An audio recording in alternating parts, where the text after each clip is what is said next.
Good morning, welcome back to Let's Make Your Homestead. I'm Melanie. Thank you for visiting my channel.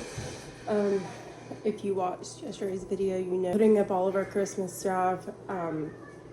We are cleaning out, some things, and just to keep things organized, going into the new year. And that's what I'm really trying to do, is kind of start the year fresh and to make sure that everything is in order. And it's almost like an end of the year purge is what I'm trying to do. And if you saw yesterday's video, it was the day after Christmas, and I had Christmas stuff that I was taking down. We still had toys everywhere.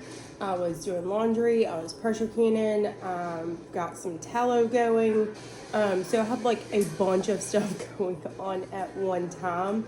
But that's fine. Like, I work really good under pressure, and I enjoy that sort of chaos and fixing it and making it better. I did not get done pressure canning until about 1 o'clock this morning, and it is now about 10:30 in the morning, and I got all of our chicken stock that we had processed and pressure canned, and now I'm working on turkey stock, but I'm not doing anything with it today. It's just going to simmer, and by the looks of it, it may be ready tomorrow or the next day. I like to give it like a slow simmer over a few days, and I do put onions, whole onion like peels, the whole skins in there, and it gives you that really rich dark color when you're making broth. And I think it looks super yummy when it comes out, and it's got that rich color to it. But going ahead with my cleanup, I have my coffee bar right here behind us, and I've already started taking stuff off of it. And I have a new cloth new to me.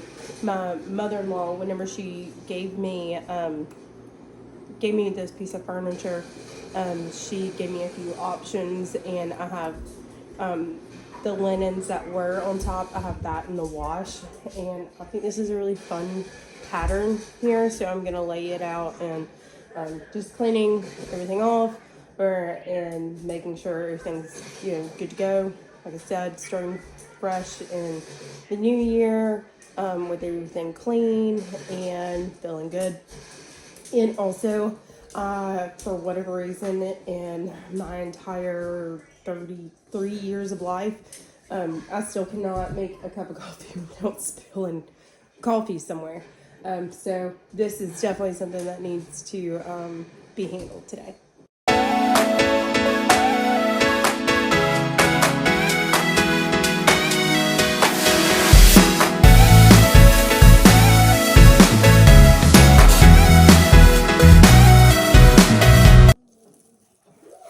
As you can see here, I have a very ugly mom at the moment with a really bad haircut. I am just going through here and pulling off anything that is dead and broken. And if it's dead, you're gonna hear like an audible snap. I think I've gotten most of it. But these are some of the dead pieces that I actually pulled off. So let's see. So that's dead. And so I'm just pulling off the dead pieces. And as you can see here, we do have new growth that's coming in, which is great. And so I'm just gonna let it be. And I am not going to really do too much to this. Like I said, I'm just trying to get the dead branches off, which will stimulate new growth. This was huge and full at the peak of its bloom. It is past season for it. And so now I'm just taking care of it, let it overwinter, and take the dead off whenever it needs it, and fertilize it, keep it watered. The thing with mums, because I have this little bowl in here, mums do not like to be watered from the top. They do like to be watered from the bottom so they don't like a whole lot of water on their foliage. And so I just have this little cheap dollar store bowl that I have underneath mine, and right now it's still wet, so it doesn't have to be watered. But what I do like to do is keep some water in the bottom of this, so that way whenever it does need a little drink, it is available. And the rest of these branches that I have, this is all new growth, as you can see. And so this is like still bendy, so I'm not going to break it off because it has possibility to create new growth off of it. And so I've only been pulling off the dead, and sometimes you can just take your hand and these old flowers will just kind of peel off, but if they're not ready, that's totally fine. That would just, what a lot of people call it is deadheading your mums. And if these are outside, after they're done blooming, or you can just cut everything back that's dead, like this, and it will help for bigger blooms and bigger growth for the next season. Like I said, all this will grow back. I just have this in our home because I do not have a greenhouse. So this is just how I do it. Okay, so next on my list is I'm going to get this tallow done today. What we have here is I've been washing mine in water in the crock pot. This should be. Okay, so this is our tallow. As you can see, it's kind of like floating. Well, it was. It is floating in here, and it is hard. So what I am going to do is I am going to pull off the last of the impurities if I see any. And I just pretty much put it in a bowl. My dogs love it, so it doesn't go to waste. And then I'm going to put the tallow in this pot, or I'm going to put it on the stove on very low so it won't burn. And this is like enameled cast iron. I think it's a Pioneer Woman enameled cast iron, like Dutch oven. And I'm gonna just put it on very low on our stove top, and get as much water out of this as I can. And the goal is to not have any bubbles when it's on the stove. And I've been doing some research on it, and there's people that don't like the water method from what I was doing reading last night. And the reason why that is they think, or they said, when you introduce water to it, that it can actually make it go rancid faster. So just to be safe, after I do this, I will put mine in the fridge instead of in the shelf, on the shelf, just to be sure that I am not being wasteful, and it's not going to hurt anything for it to be in the fridge. So let's go ahead and cut this. Oh wow, it's so much harder than what it has been. So I guess that means we're really getting somewhere with this. It had been like kind of going like butter, like it was like icing. This is hard. Now see, I still have a little bit of an impurity on there. So I'm just gonna make sure I'm scraping this. Some people use spoons. I mean, I do have one down here as well, just in case I wanted to use one, but this is gonna work fine as well. One thing I did notice that I did not do is when you're doing it like this, don't just scrape the bottom, or scrape the sides too. And so I had realized that I had not been doing that after I think like my second time washing this through, and I was like, oh man, like I most definitely should have done that.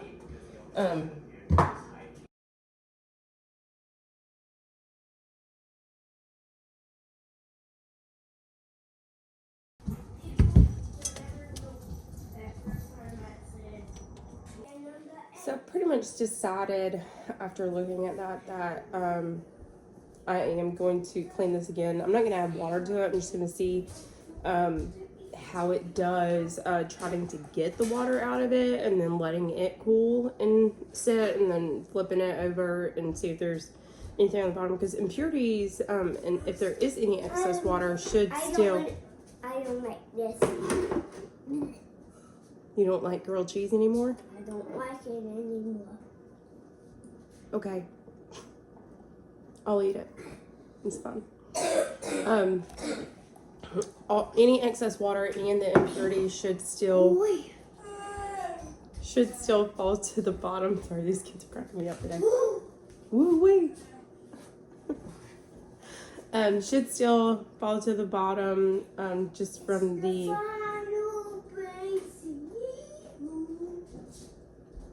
That's right. It's the final brain cell.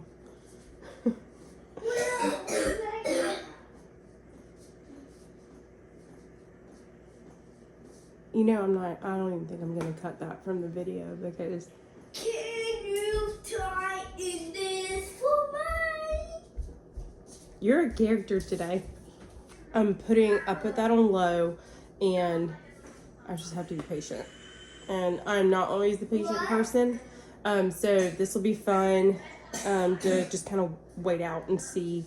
And from what I read, it says that it has, like, once you'll see all the bubbles, like, it'll pop, like they'll pop up, and once it stops, that means like your water is out, which is a whole nother reason why I'm not putting it back in the crock pot. One, it needs to be washed, and I'm trying to get the water out of this so that way it'll be more shelf stable, even though I am going to put this in the fridge because I started out with washing it, just to be safe, and until I learn a little bit more about the shelf life and the sustainability of it, I want to preserve it the best way I know how for now, and that'll be to put it in jars and put it in the fridge.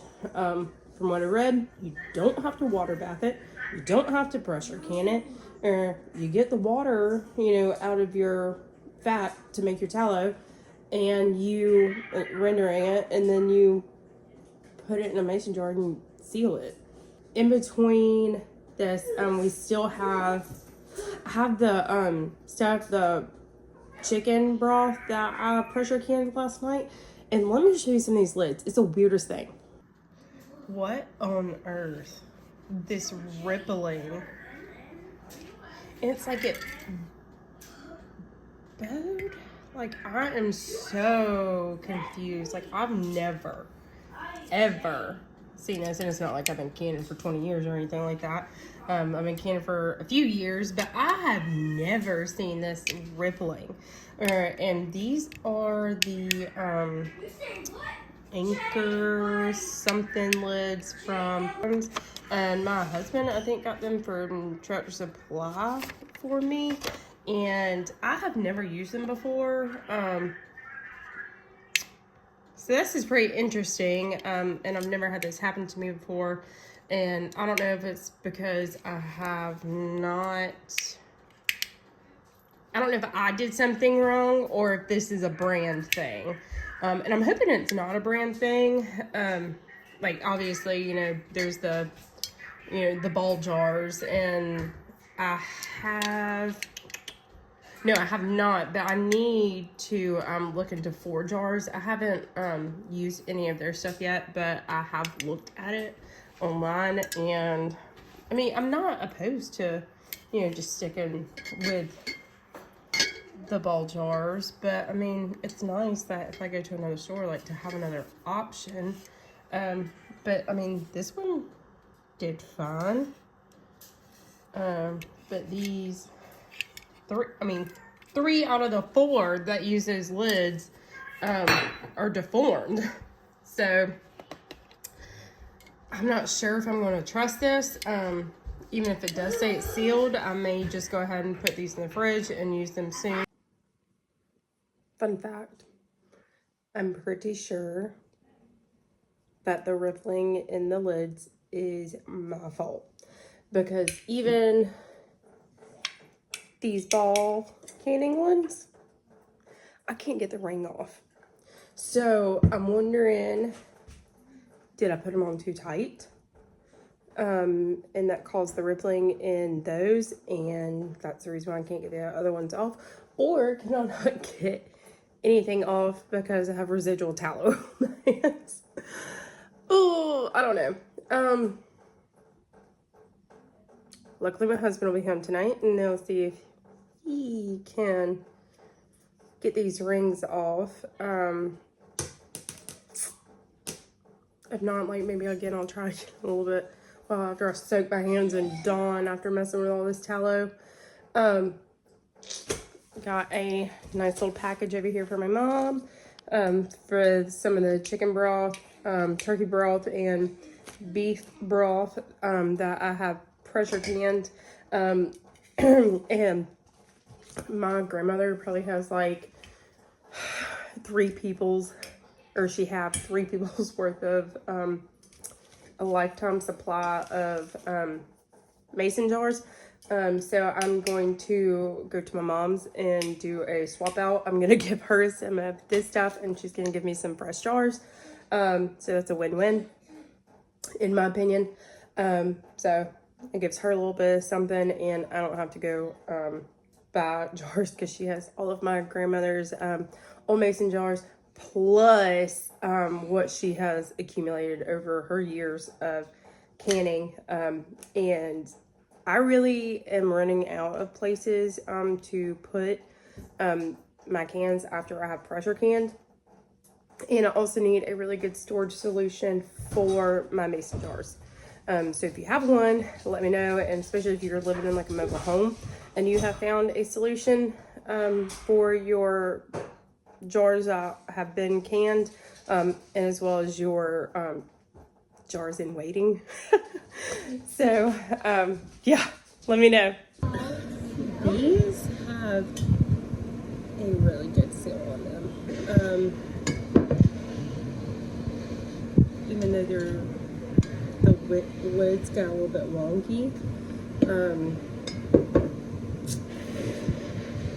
I think I'm gonna just put them in the pantry and see what happens.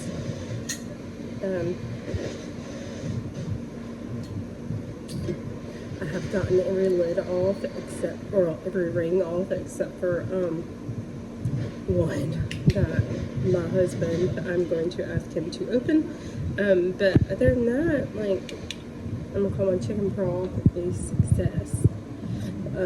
I do have dinner going. I do have the tallow going on low.